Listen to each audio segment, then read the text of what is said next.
વિરામ બાદ ફરી એકવાર આપનું સ્વાગત છે। જલારામ બાપા અંગે જ્ઞાન પ્રકાશ સ્વામીની ટિપ્પણીનો વિવાદ થમી નથી રહ્યો। લોહાણા સમાજમાં હજુ પણ આક્રોશ જોવા મળી રહ્યો છે। સુરતમાં લોહાણા સમાજના લોકોએ વિરોધ પ્રદર્શન કર્યું છે। કલેક્ટર કચેરીએ મોટી સંખ્યામાં લોહાણા સમાજના લોકો એકત્રિત થયા અને અપમાન નહીં સહીએ તેવા બેનરો લઈને તેઓએ વિરોધ પ્રદર્શન કર્યું છે। તો લોહાણા સમાજમાં આક્રોશ વધી રહ્યો છે અને તેઓએ કલેક્ટર કચેરીએ પહોંચીને જે વિવાદિત ટિપ્પણી સ્વામીએ કરી હતી તેનો વિરોધ કર્યો છે અને હાલ તેઓ ત્યાં કલેક્ટર કચેરી બહાર પહોંચીને વિરોધ કરતા જોવા મળી રહ્યા છે। વધુ વિગતો સાથે સંવાદદાતા શૈલેષ આપણી સાથે જોડાઈ ગયા છે ફોન લાઈન પર। શૈલેષ, અત્યારે લોહાણા સમાજના લોકો કલેક્ટર કચેરીએ પહોંચીને વિરોધ કરી રહ્યા છે, વિરોધ થમવાનું નામ નથી લઈ રહ્યો, શું વધુ અપડેટ્સ?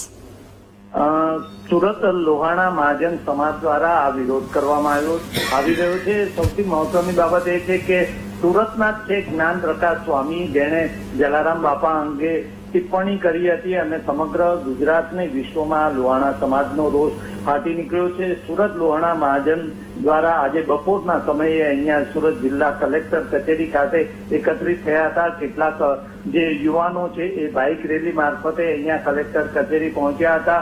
ખૂબ લાંબો સમય સુધી રામધૂન બોલાવી અને તેની સાથે સાથે સૂત્રોચ્ચાર કરી અને સમગ્ર મામલામાં પોતાનો વિરોધ દર્શાવ્યો હતો અને સુરત જિલ્લા કલેક્ટરને પણ આવેદનપત્ર આપવામાં આવ્યું હતું।